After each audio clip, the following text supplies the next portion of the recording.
Halo guys, perkenalkan nama saya Faruski Ramadan dengan NIM belakang 018. Jadi di sini saya akan menjelaskan teori neorealis yang dikemukakan oleh Kenneth Waltz. Teori ini cukup berbeda dengan teori realisme klasik atau tradisional.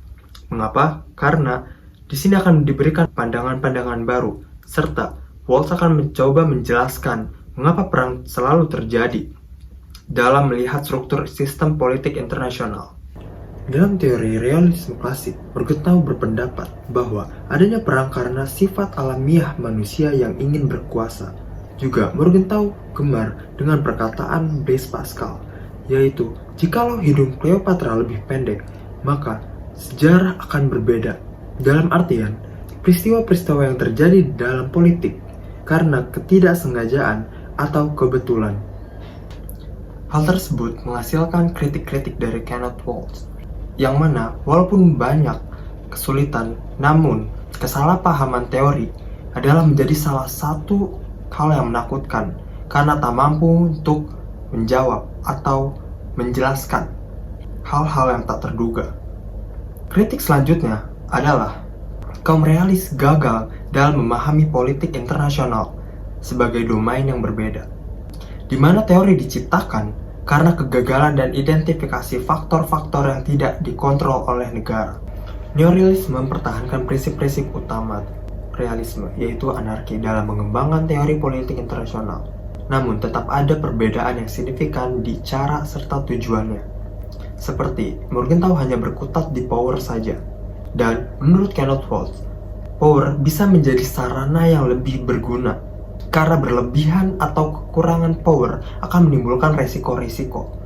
Kelemahan berlebihan menimbulkan serangan, lalu berlebihan yang kelebihan dapat menyatukan negara, serta meningkatkan persenjataan untuk melawan negara yang dominan. Jikalau situasi genting tiba, hal yang diutamakan adalah keamanan, terlebih apabila terjadinya pergeseran hubungan sebab akibat terjadi.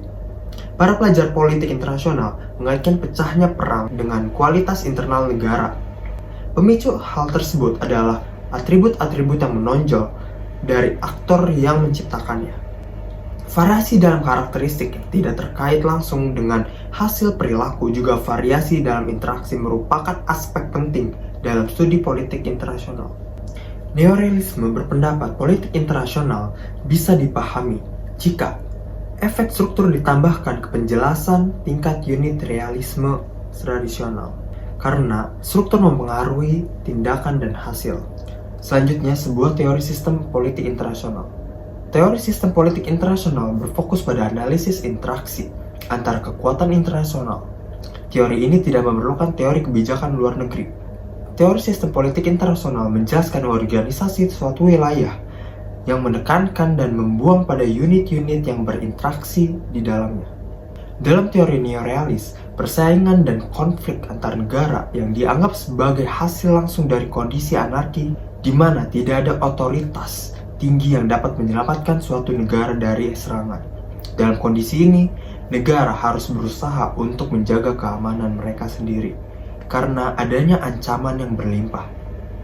Meskipun teori ini tidak menjelaskan mengapa perang tentu terjadi, teori ini menjelaskan perulangan perang yang suram selama ribuan tahun.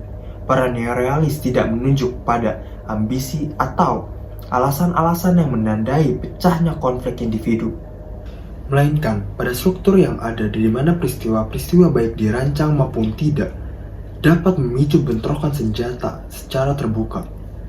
Lalu saya akan menjelaskan menjaga agar perang tetap dingin tingkat struktural dalam sebuah anarki. Dalam dunia nyata, perdamaian adalah sesuatu yang rapuh. Perpanjangan perdamaian mensyaratkan bahwa perkembangan yang berpotensi menggoyahkan stabilitas harus menarik perhatian dan respon yang diperhitungkan dari semua aktor utama dalam sistem. Dalam negara anarki, kurang perhatian seringkali harus dibayar dengan darah. Sebuah isu penting yang harus dibayar oleh teori struktural adalah apakah kondisi dan peristiwa-peristiwa yang mendestabilisasi lebih mudah diatasi dalam sistem multipolar atau bipolar. Dalam sebuah sistem yang terdiri dari 5 negara besar, politik kekuasaan menghidupkan diplomasi di mana aliansi dibuat, dipertahankan, dan diganggu. Jika blok-blok yang bersaing terlihat seimbang, Dan jika persaingan berubah menjadi hal yang penting, maka membiarkan salah satu pihak kalah akan beresiko pada kehancurannya sendiri. Pada saat krisis, pihak yang lebih lemah atau yang lebih berani cenderung menentukan kebijakan pihaknya. Mitranya tidak boleh membiarkan anggota yang lebih lemah dikalahkan atau mengiklankan perpecahan mereka dengan tidak mendukung sebuah usaha, meskipun mereka tahu resikonya. Selanjutnya, saya akan menjelaskan menjaga agar perang tetap dingin tingkat unit. Sebuah alasan utama atau alasan untuk perpanjangan perdamaian pasca perang adalah kehancuran dunia multipolar lama dalam Perang Dunia II dan digantikan oleh dunia bipolar. Negara-negara terus hidup berdampingan dalam tatanan yang anarkis. Teori realis, baik yang lama maupun yang baru, menarik perhatian pada peran penting militer, teknologi, dan strategi di antara kekuatan-kekuatan yang menentukan nasib negara dan sistemnya. Mengelola agar perang tetap dingin adalah tingkat unit penting untuk memahami bagaimana negara-negara bertahan hidup. Dalam tatanan yang anarkis dan menjaga perdamaian, tingkat unit ini membahas alasan untuk perpanjangan perdamaian pasca perang, senjata nuklir sebagai alat untuk mencegah perang, dan teori realis yang menarik perhatian pada peran militer, teknologi, dan strategi di antara kekuatan-kekuatan. Demikianlah penjelasan dari saya tentang teori neorealisme yang dikemukakan oleh Kenneth Waltz yang membahas tentang awal mula perang. Teori ini menjadikan struktur sistem internasional yang anarkis menjadi pendorong awal mula perang. Mungkin itu saja dari saya. Sekian, terima kasih. Sampai jumpa.